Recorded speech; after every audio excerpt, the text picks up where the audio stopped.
मैंने गोरकन बाबा से पूछा, बाबा जी कुछ कब्रों के अहवाल सुनाए।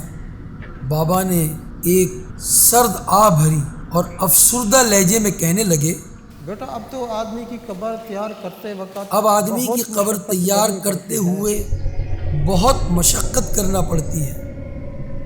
कब्र की मिट्टी सख्त होती है तो कहीं पत्थर कब्र की तैयारी में रुकावट बन जाते हैं।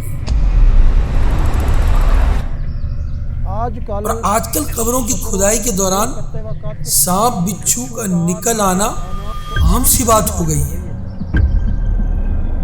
कई कब्रों की खुदाई करते हुए अजीब सी वहशत और घबराहट तारी हो जाती है, क्योंकि कब्रों की खुदाई नंगे पांव की जाती है। कई कब्रों की खुदाई में तो मेरे पैर जलना शुरू हो गए थे।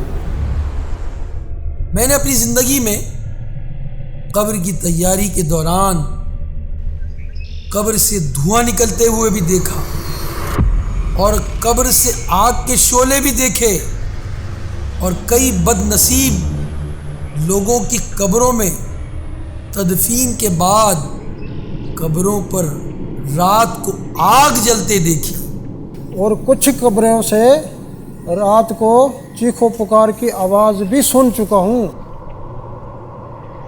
ये सारी बातें बाबा जी मेरे मुख्तलिफ सवालों के जवाब में बता रहे थे, और मैं था कि आलमे तसव्वुर में था, अपनी कब्र की फिक्र में गुम था कि न जाने मेरी कब्र में रोशनी निकलकर गोरकन का वजूद रोशन करेगी या पैर जला डालेगी, और फिर क्या खबर, कब्र भी नसीब होगी कि नहीं होगी।